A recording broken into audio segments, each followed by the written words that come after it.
Hello friends and students, welcome to our YouTube channel English Shala. This is Anil Verma and once again I have brought a very important topic for you, and that is subject-verb agreement. As the topic itself suggests, subject-verb agreement means the subject has to agree with its verb and the verb has to agree with its subject. It means अगर subject और verb में agreement नहीं होगा तो sentence गलत हो जाएगा. जैसे हम I के साथ am लगाते हैं, R नहीं लगाते. हम he के साथ is लगाते हैं, R नहीं लगाते. they के साथ हम R लगाते हैं, is नहीं लगाते. सेम वे किस तरीके से सब्जेक्ट्स को हमें समझना है वो सिंगुलर है कि प्लूरल, फिर उस सब्जेक्ट को समझने के बाद हमें वर्ब लगाना है सिंगुलर या प्लूरल. तो मेन जो हमें डिस्कशन करना है इस टॉपिक में वो यही है. पहले तो हमें सब्जेक्ट समझ में आना चाहिए कि वो ऐसे कौन कौन से सब्जेक्ट्स हैं जो सिंगुलर होते हैं या प्लूरल होते हैं, फिर हमें उसी के अकॉर्डिंग उनके वर्ब को यूज़ करना है. राइट, तो हम चलते हैं पहले रूल की तरफ. ओके, सब्जेक्ट वर्ब एग्रीमेंट का पहला रूल देखिए. पहला रूल क्या कह रहा है, पूरा रूल मैंने यहाँ पे लिख दिया है. If two subjects are connected with the help of, with, together with, along with, as well as, besides, in addition to, like, than one, तो the verb is used according to the first subject. इसका मतलब अगर दो subjects इनके help से जोड़े गए हों, यानी कि with से, together with से, along with से, as well as से, beside से, in addition to से, like से या than one से, तो the verb is used according to the first subject. ये देखिए एक फार्मूला मैंने यहाँ बना दिया है. सब्जेक्ट वन, सब्जेक्ट टू, बीच में ये वर्ड्स हैं. अगर पहला सब्जेक्ट दूसरे सब्जेक्ट से इन सारे वर्ड से जुड़ा होगा तो देखिए वर्ब किसके अकॉर्डिंग आ रही है, according to the first subject. It means जब भी दो सब्जेक्ट को हम इन वर्ड से जोड़ेंगे तो अगर ऐसे वर्ड्स दो वर्ड्स को जोड़ रहे हैं, दो सब्जेक्ट्स को जोड़ रहे हैं, तो हमेशा पहला वाला जो सब्जेक्ट होगा उसी के अकॉर्डिंग ही वर्ब आती है. अब हम इस पे एग्जाम्पल्स देखते हैं. Now we can see these examples. There are three examples. The first example says she, like her sisters, is boys. इसका मतलब she, like her sisters, is boys. तो यहाँ पे सब्जेक्ट क्या है, she है और her sisters है, और दोनों को जोड़ा कौन सा वर्ड है, like. और यहाँ पे अगर दो वर्ड्स like से जुड़ रहे हैं तो वर्ड किसके अकॉर्डिंग आ रही, फर्स्ट सब्जेक्ट के अकॉर्डिंग, एंड she के अकॉर्डिंग क्या आएगा, is. जबकि her sisters के अकॉर्डिंग क्या आना चाहिए, are. तो यहाँ पे जैसा कि रूल ऊपर बताया गया उसी रूल के अकॉर्डिंग हम वर्ब यूज कर रहे हैं. यानी कि शी इज वाइज, किसके अकॉर्डिंग, शी इज वाइज, तो शी के अकॉर्डिंग इज आ रहा है. और she is wise like her sisters, यानी वो अपने बहनों जैसा ही वाइज है. तो यहाँ पे बात हम शी की कर रहे हैं, ना कि हर सिस्टर्स की कर रहे हैं. सेकेंड एग्जाम्पल्स देखिए. The minister along with his supporters. तो यहाँ पे द मिनिस्टर और हिज सपोर्टर्स को कौन सा वर्ड जोड़ रहा है, अलॉन्ग विद. और वर्ब किसके अकॉर्डिंग आनी है, द मिनिस्टर, यानी फर्स्ट सब्जेक्ट के अकॉर्डिंग, इसलिए आया वॉज. जबकि सपोर्टर्स के अकॉर्डिंग क्या वर्ब आती, यहाँ पे वर आती. फिर देखिए he as well has his parents. Parents word singular है जबकि ही पेरेंट्स प्लूरल है, ही सिंगुलर है, और ही के अकॉर्डिंग यहाँ पे क्या आया है, हैज. यानी he has arrived as well as his parents, यानी वह आ गया है और साथ ही साथ उसके पेरेंट्स भी आए हैं. तो बात हम ही की कर रहे हैं, बात यहाँ द मिनिस्टर की कर रहे हैं, बात शी की कर रहे हैं. तो जो मेन सब्जेक्ट्स हैं, प्राइमरी सब्जेक्ट्स हैं, मेन सब्जेक्ट्स पहले जो सबसे पहले हैं, इन्हीं के अकॉर्डिंग वर्ब आएगी अगर दो वर्ड्स इन सारे वर्ड से जुड़ते हैं, दो सब्जेक्ट्स इन सारे वर्ड से जुड़ते हैं तो. अब हम चलते हैं सेकंड रूल की तरफ. This is our second rule of subject verb agreement. Second rule says if two subjects are connected with the help of or, nor, not only but also, none but, the verb is used according to the second subject. यानी जो सबसे nearest subject होगा verb का, तो second ही होगा सबसे nearest. इसका formula देखिए, सब्जेक्ट वन, सब्जेक्ट टू अगर इन वर्ड से कनेक्टेड होगा तो वर्ब हमेशा सेकंड सब्जेक्ट के अकॉर्डिंग आएगी. जैसा कि ये सब देख सकते हैं आप, एरो सेकंड सब्जेक्ट के अकॉर्डिंग बनी है. एग्जाम्पल्स देखिए. यू और I am going to complete the task. First subject is you, second subject is I. याद रखिएगा और की बात हम कर रहे हैं, चाहे ईदर और हो या और हो, और आएगा. चाहे ईदर और होता तो भी और से ही दो सब्जेक्ट कनेक्ट होते, क्योंकि ईदर फर्स्ट सब्जेक्ट के पहले आ जाता है. चाहे नॉर हो या चाहे नीदर नॉर हो, राइट. और या ईदर और, नॉर या नीदर नॉर, इसमें दोनों इंक्लूडेड हैं. तो यू और आई, अब first subject is you, second subject is I, और आई के अकॉर्डिंग क्या आया है, एम, यानी सेकेंड सब्जेक्ट के अकॉर्डिंग वर्ब आई है. ऐसे ही neither she nor her friends. अब यहाँ नॉर के बाद सब्जेक्ट क्या है, हर फ्रेंड्स, और हर फ्रेंड्स के अकॉर्डिंग प्लूरल वर्ब आई है हैव, क्योंकि फ्रेंड्स इज प्लूरल सब्जेक्ट। अब नॉट ओनली के बाद शी आया है, बट ऑल्सो के बाद आई। अब आई के अकॉर्डिंग क्या आया है, एम। तो नॉट ओनली के बाद वाला, सॉरी, बट ऑल्सो के बाद वाला सब्जेक्ट के अकॉर्डिंग वर्ब आई है। नन बट ही, अब ही के अकॉर्डिंग क्या आया है, इज। तो इट मीन्स अगर दो सब्जेक्ट्स को इन वर्ड से जोड़ा जाता है तो वर्ब हमेशा अपने सबसे नियरेस्ट सब्जेक्ट, यानी नियरेस्ट मतलब सेकंड सब्जेक्ट के अकॉर्डिंग ही आएगी। अब हम चलते हैं तीसरे रूल की तरफ। So now come to the third rule. As the third rule says, if a plural subject expresses a specific amount, distance, time or period, weight, the singular verb is used। इसका मतलब अगर कोई plural subject हो जो एक specific amount की बात करता हो, एक स्पेसिफिक पीरियड की बात करता हो, एक स्पेसिफिक टाइम की बात करता हो, या स्पेसिफिक वेट की बात करता हो, तो उसके साथ जो वर्ब होगी हमेशा सिमिलर होगी। क्यों? स्पेसिफिक मतलब वो एक ही अमाउंट की बात होगा, एक ही डिस्टेंस की बात होगी और एक ही वेट का बात किया जाएगा वहाँ पे। जैसे 5 miles is a long distance to cover by foot. इसका मतलब 5 मील की जो डिस्टेंस है वो बहुत लंबी होती है अगर हमें पैदल कवर करना है। तो हम 5 माइल्स को क्या यहाँ पे शो कर रहे हैं, एक लॉन्ग डिस्टेंस, सिर्फ एक डिस्टेंस के तौर पे, यानी कि हम 5 माइल्स को हम कुमुलेटिव ले रहे हैं, मिला के ले रहे हैं। फिर नेक्स्ट देखिए, 2000 rupees is large amount for this bag. इस बैग के लिए 2000 रुपीज़ है क्या, एक लार्ज अमाउंट है, एक ही अमाउंट है। तो 2000 रुपीज़ को मिला के हम सिंगुलर मतलब एक अमाउंट के तौर पे देख रहे हैं। ऐसे 3 hours is not enough time for these questions to be solved. इसका मतलब 3 hours को हमें मिला के हम लोग क्या देख रहे हैं, एक ही टाइम ड्यूरेशन दिखा रहे हैं, एक ही टाइम पीरियड की बात हो रही है, वो भी कितने घंटे का, 3 घंटे का।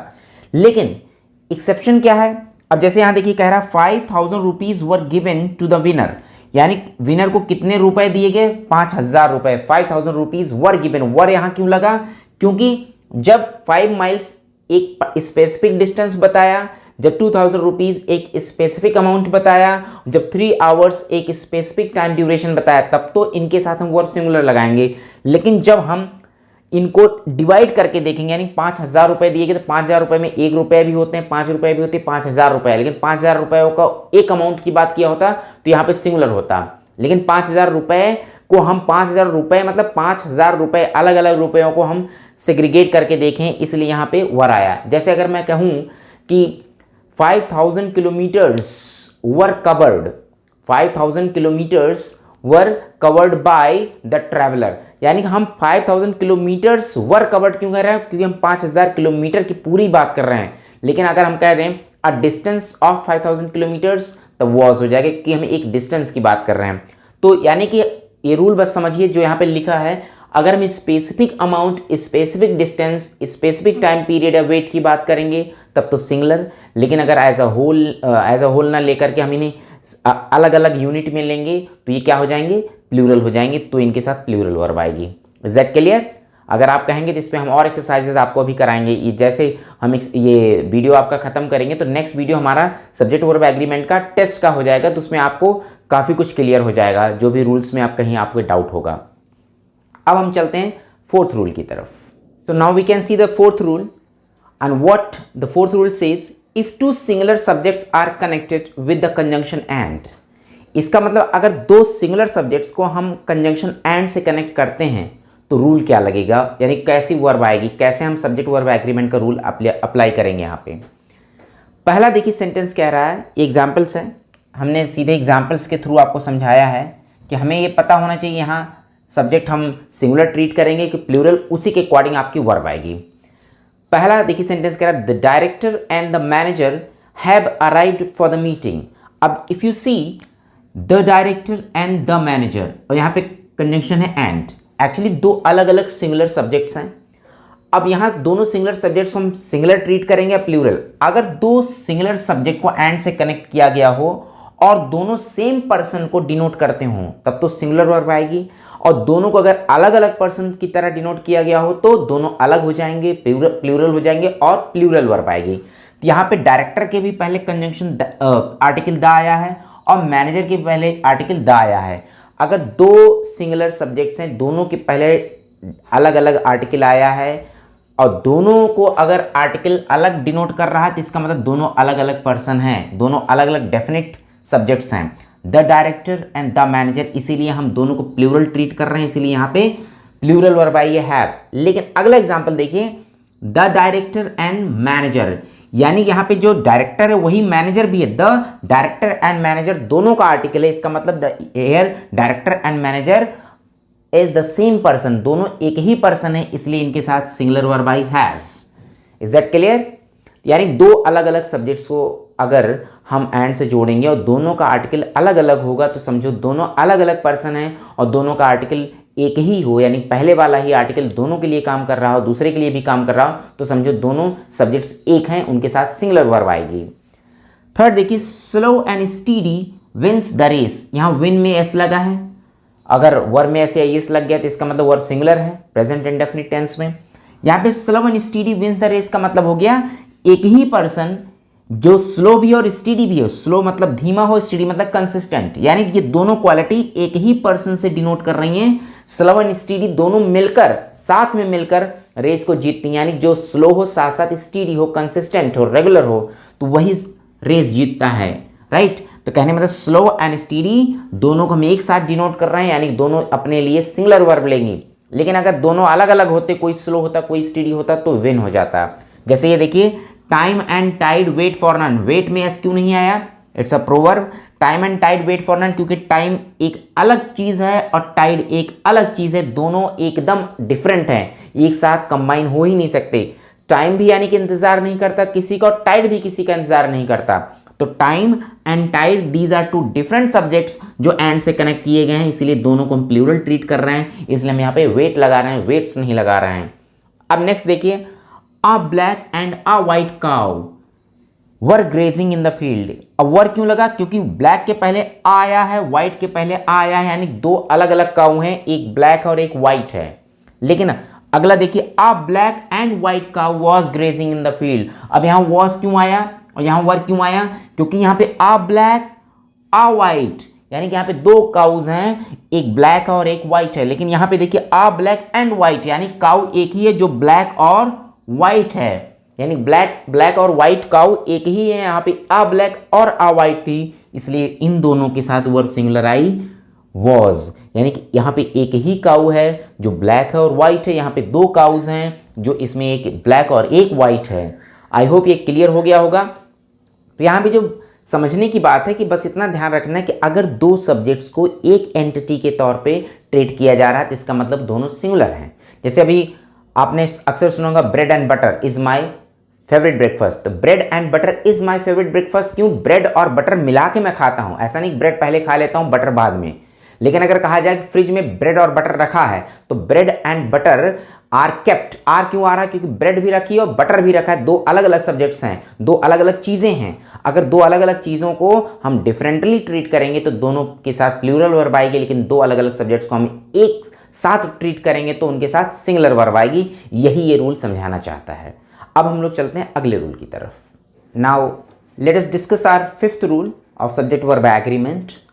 The fifth rule says generally a relative pronoun is followed by the verb according to the subject it relates। इसका मतलब हो गया रिलेटिव प्रोनाउन के बाद वैसी ही वर्ब आती है जैसे कि वो सब्जेक्ट जिसको वो रिलेटिव प्रोनाउन रिलेट करता है। पहले हम आपको एग्जांपल से समझाते हैं रिलेटिव प्रोनाउन है क्या।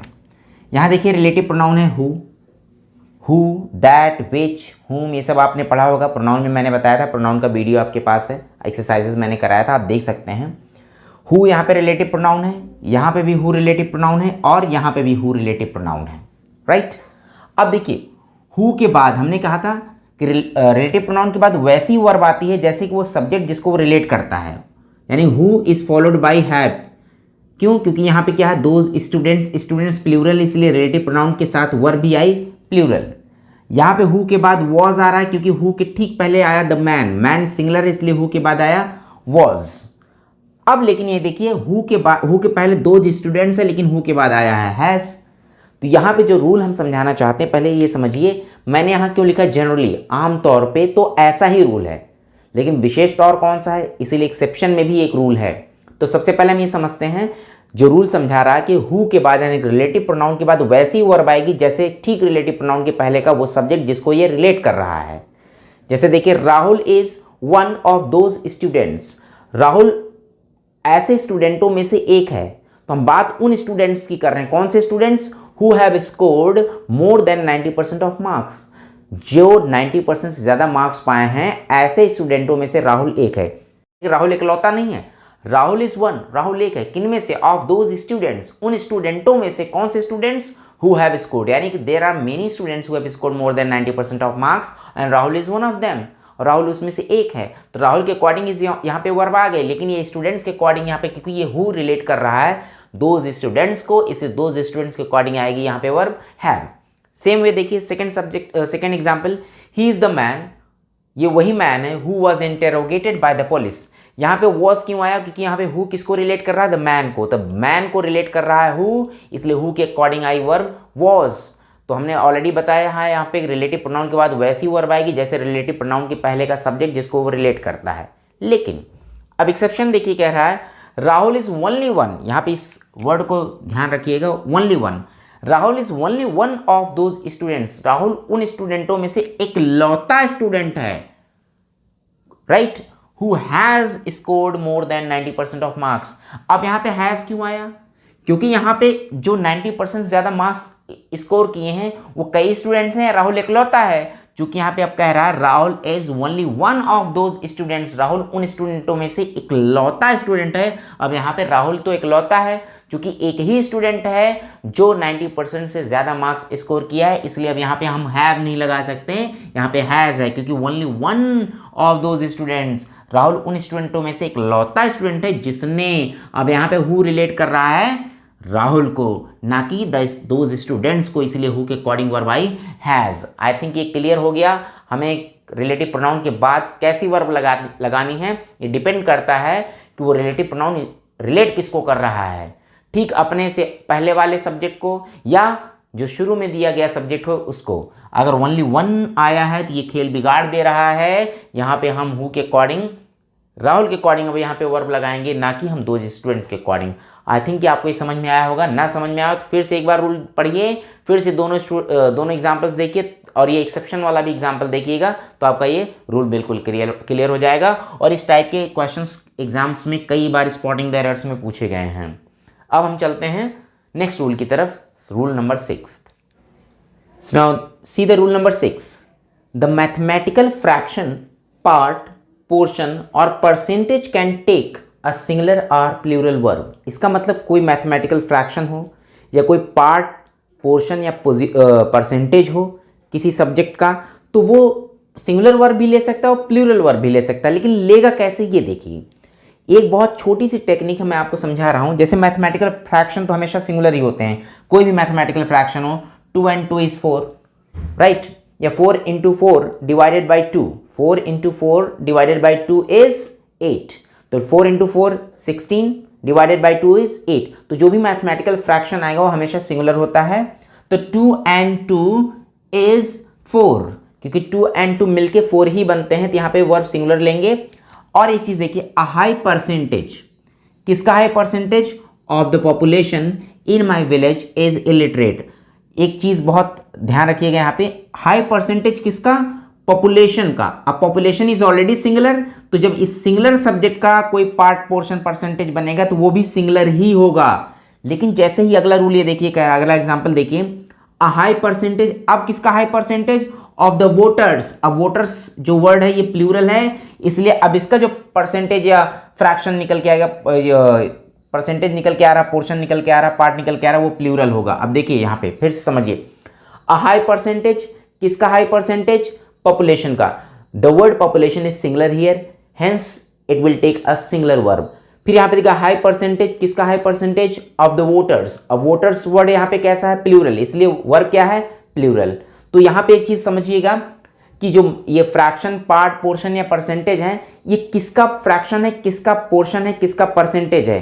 तो अपने जो मेन सब्जेक्ट इसका होगा, सोर्स, जहां जिसका ये फ्रैक्शन निकल के आएगा, जिसका ये परसेंटेज निकल के आएगा, जिसका ये पोर्शन निकल के आएगा, अगर वो सिंगुलर है तो वर्ब भी सिंगुलर आएगी, अगर वो प्लूरल है तो वर्ब भी प्लूरल होगी। यहाँ वोटर्स प्लूरल है इसलिए इसका हाई परसेंटेज प्लूरल ट्रीट किया गया। यहाँ पॉपुलेशन सिंगुलर है इसलिए इसका हाई परसेंटेज सिंगुलर ट्रीट किया गया। सेम वे देखिए, 2/3 ऑफ द क्लास, ये थर्ड्स किसका है? 2/3 किसका? क्लास का। चूंकि क्लास सिंगुलर है इसलिए यहाँ पे है इज एब्सेंट टुडे, यानी कि क्लास का 2/3 आज एब्सेंट है। तो 2/3 किसका? क्लास का। क्लास वर्ड इज सिंगुलर इसलिए यहाँ पे वर्ब आई सिंगुलर। लेकिन नेक्स्ट देखिए 2/3 ऑफ द स्टूडेंट्स, अब यहाँ स्टूडेंट्स वर्ड प्लूरल है इसलिए 2/3 को हम प्लूरल ट्रीट करेंगे इसलिए यहाँ पे आया वर, यानी कोई भी पोर्शन हो, परसेंटेज हो, पार्ट हो, ये उसके मेन सब्जेक्ट्स के ऊपर डिपेंड करता है जिसका वो पार्ट, परसेंटेज, पोर्शन है। अगर मेन सब्जेक्ट जो है वो सिंगुलर है तो वर्ब भी सिंगुलर आएगी, अगर मेन सब्जेक्ट प्लूरल है तो वर्ब भी प्लूरल आएगी। आई होप ये क्लियर हो गया होगा कि यहाँ पे आपको कैसे वर्ब लगाना है। अब हम लोग चलते हैं 7th रूल की तरफ। Now see the 7th rule. Generally a collective noun takes a singular verb. We all know कि कलेक्टिव नाउन हमेशा सिंगुलर वर्ब लेता है। कलेक्टिव नाउन में क्या है? जैसे कमिटी है, टीम है, ज्यूरी है, सोसाइटी है, गैलेक्सी है, रेंज है, ये सब कलेक्टिव नाउन्स हैं। तो कलेक्टिव नाउन्स हमेशा अपने सामने, अपने बगल में, अपने साथ सिंगुलर वर्ब लेती हैं। जैसे the committee has agreed to pass the resolution, तो यहाँ पे हम पूरी कमेटी की बात कर रहे हैं, राइट, ना कि कमेटी मेंबर्स की बात कर रहे हैं, इसलिए इसके साथ वर्ब आई सिंगुलर। ऐसे देखिए the team has been selected to play the tournament, यहाँ पे क्या चीज़ सेलेक्ट की गई? पूरी हम टीम की बात कर रहे हैं, ना कि हम टीम के प्लेयर्स की बात कर रहे हैं।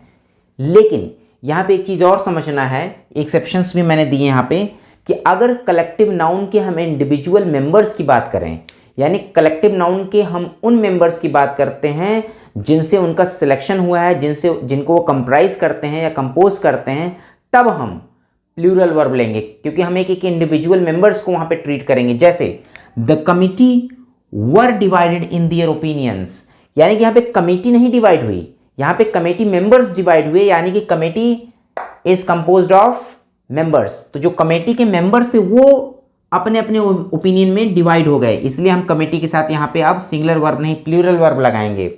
Same way the team have given their best, तो टीम ने तो अपना बेस्ट नहीं, टीम मेंबर्स ने अपने अपने बेस्ट दिए हैं। हम पूरे टीम मेंबर्स की बात कर रहे हैं इसलिए यहाँ पे देयर आया है। यहाँ पे हम पूरे कमेटी मेंबर्स की बात कर रहे हैं इसलिए यहाँ पे देयर आया है। तो एक चीज़ टेक्निक और समझ लीजिए, जब भी आप प्लूरल पॉसेसिव पाएंगे तो समझ लीजिए कि जो कलेक्टिव नाउन सिंगुलर थी वो प्लूरल हो जाएगी, क्योंकि हम कलेक्टिव नाउन के सारे इंडिविजुअल मेंबर्स की बात कर रहे हैं, hence they will take a plural verb. I hope ये क्लियर हो गया। यहाँ पे देखिए, यहाँ पे पॉसेसिव नहीं आया है, यहाँ पे कंप्लीटली कमेटी और टीम की बात हो रही है, लेकिन यहाँ पे हम कमेटी में कमेटी मेंबर्स की बात और टीम में हम टीम के मेंबर्स या प्लेयर्स की बात कर रहे हैं, क्योंकि यहाँ पे देखिए देयर, यहाँ पे देयर आया है, तो पॉसेसिव प्लूरल हो गया। इसका मतलब ये कलेक्टिव नाउन भी प्लूरल ट्रीट किया जाएगा, इसलिए इनके साथ प्लूरल वर्ब आएगी। Is that clear? अब हम चलते हैं 8th रूल की तरफ। Okay, now see the rule number 8। Rule number 8 says in a compound sentence different forms of the subjects और tenses should take different forms of the verbs. इसका मतलब एक कंपाउंड सेंटेंस जो 2 या 2 से अधिक सेंटेंसेस से मिलकर बनता है, अगर उसमें सब्जेक्ट्स अलग अलग फॉर्म्स के हों या अलग अलग टेंस की बात हुई हो तो वर्ब भी अलग अलग फॉर्म के अकॉर्डिंग, अलग अलग टेंस के अकॉर्डिंग ही आएगी। एग्जाम्पल्स देखिए आपके सामने हैं। I have never and will never take bribe. Bribe mean रिश्वत। कह रहा I have never, I have never and will never. अगर यहाँ पे देखिए कंपाउंड सेंटेंस है, एंड से जुड़ा है, इसमें 2 अलग अलग टेंस की बात हो रही है। यहाँ पे हैव आया है, यहाँ पे विल आया है।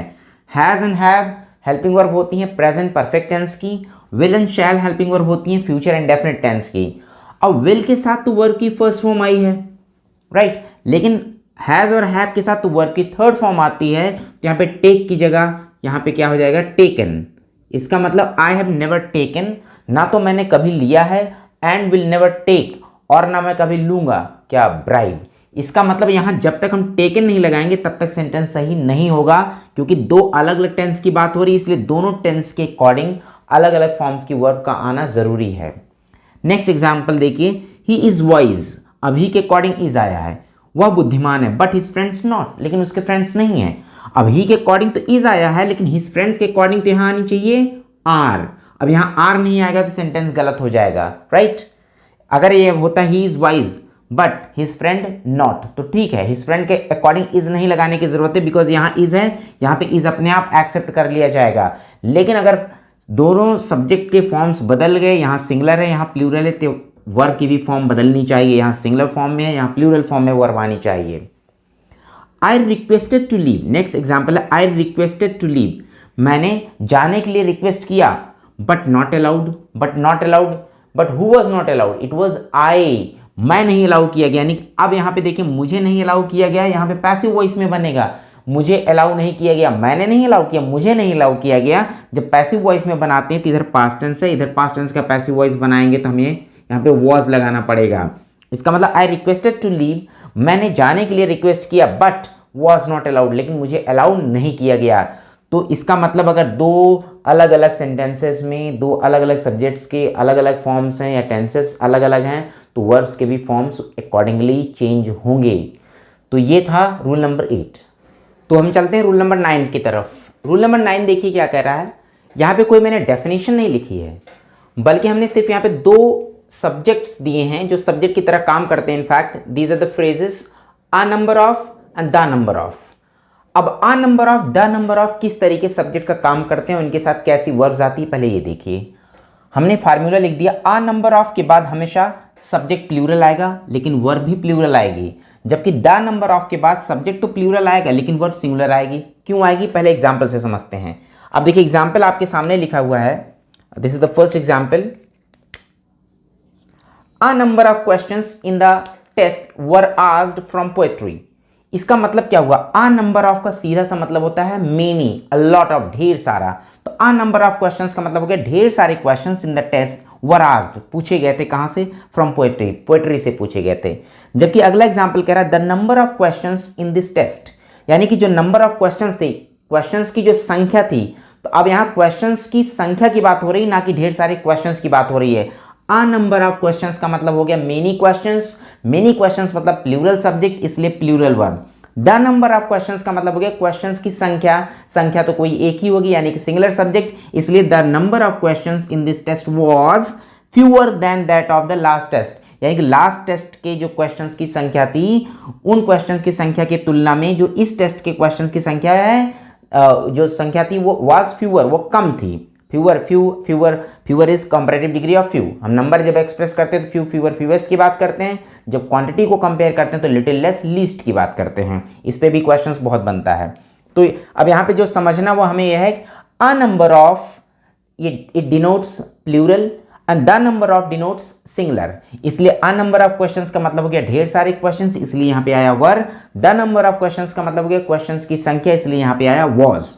आई होप ये क्लियर हो गया।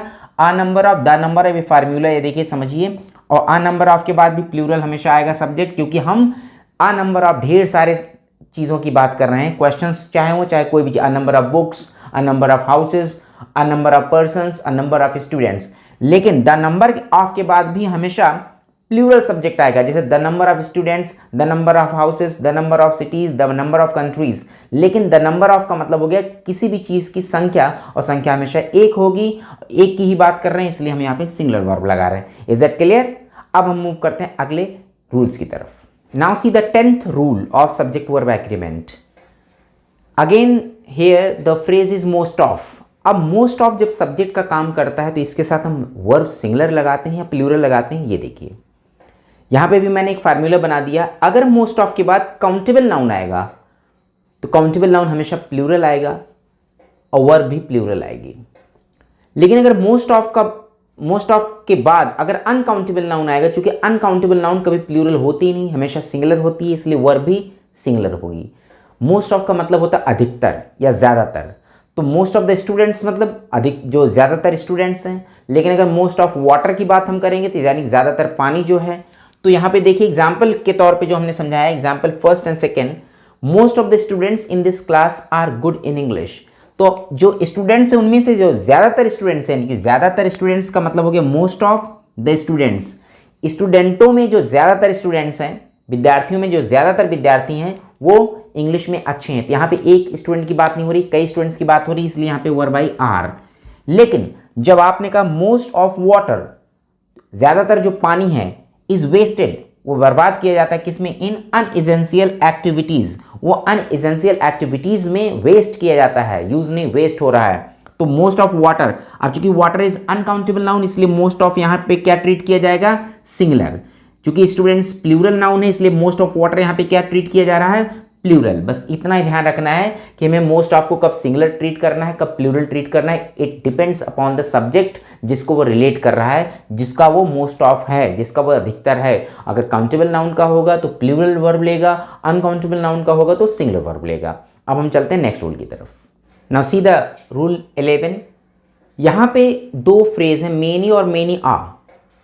अब अगर मेनी और मेनी आ सब्जेक्ट के तौर पे आएंगे तो इनके साथ वर्ब सिंगुलर लगेगी कि प्लूरल। ये देखिए, many is always a plural adjective. ये एडजेक्टिव की तरह काम करता है, कभी कभी प्रोनाउन की भी तरह काम करता है। जैसे many books, many boys, many students, many houses, many countries. तो मेनी कंट्रीज यानी कि एक से ज़्यादा कंट्री की बात कर रहे हैं। तो मेनी के बाद जब भी सब्जेक्ट प्लूरल होगा तो वर्ब भी प्लूरल होगी। लेकिन अगर मेनी आ फ्रेज आ गया तो मेनी आ के बाद तो कभी प्लूरल सब्जेक्ट आएगा नहीं।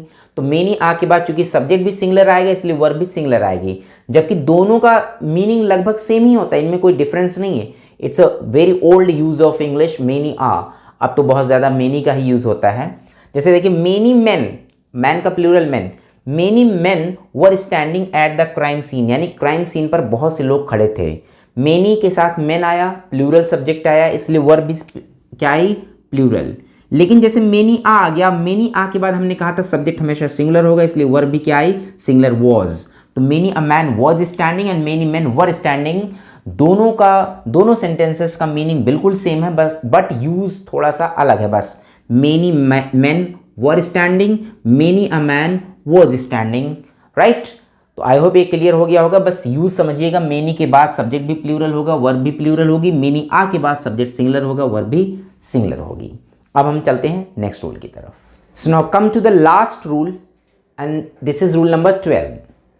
रूल नंबर 12 से subjects plural in forms but singular in meaning, hence they take a singular verb. यानी ऐसे बहुत से सब्जेक्ट्स हैं जो लिखे तो जाते हैं प्लूरल फॉर्म में बट वो एक्चुअली सिंगुलर होते हैं मीनिंग में, इसलिए उनके साथ जो वर्ब आती है वो सिंगुलर ही आती है, प्लूरल वर्ब नहीं लगा सकते। जैसे the United states is a powerful country.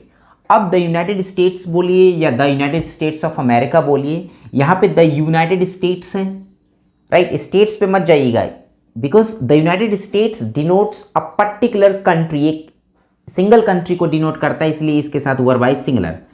The United states चाहे बोलो, चाहे द यूनाइटेड नेशंस बोलो, द यूनाइटेड नेशंस भी क्या है, एक ही तो ऑर्गेनाइजेशन है, राइट।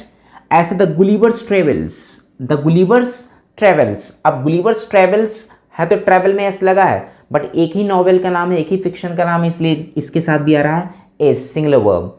ऐसे द अरेबियन नाइट्स। अब अरेबियन नाइट्स, नाइट्स तो ऐसा लग रहा है प्लूरल है, बट ये एक ही बुक का नाम है, इसलिए इसके साथ वर्ब आई सिंगुलर, राइट। तो जितने भी ऐसे प्लूरल फॉर्म में लिखे जाने वाले सब्जेक्ट्स हैं जो सिर्फ एक ही सिंगल एंटिटी को शो करते हैं, जो एक कंट्री या एक बुक या एक पर्टिकुलर प्लेस की बात करते हैं, उनके साथ हमेशा हम सिंगुलर वर्ब लगाएंगे। तो these were 12 important rules of the subject and verb agreement. I hope आप लोगों को वीडियो समझ में आया होगा। अगर किसी रूल से लेकर के आपको कोई डाउट हो तो प्लीज़ आप मुझे कमेंट बॉक्स में अपने डाउट्स को भेजिए। I will send you the solution of that particular doubt, right. One more thing, इस वीडियो के बाद हम आपका एक वीडियो सब्जेक्ट वर्ब एग्रीमेंट के एक्सरसाइजेस पे देंगे, या हो सकता है मैं आपको लाइव क्लासेस लेकर के डिस्कस कर दूं। तो प्लीज़ इन रूल्स को अच्छे से आप लोग डिस्कस करिएगा, अच्छे से समझिएगा, और जब भी आप इस वीडियो को देखें पेपर और पेन लेके बैठिए, आप नोट डाउन करते चलिए, because next time if I take your test online तो आप लोग कम से कम आंसर दीजिए, अच्छा सा आंसर दीजिए, and I am sure this video will be very helpful for you for your further examinations. So thank you. अब हम लोग मिलते हैं नेक्स्ट वीडियो में।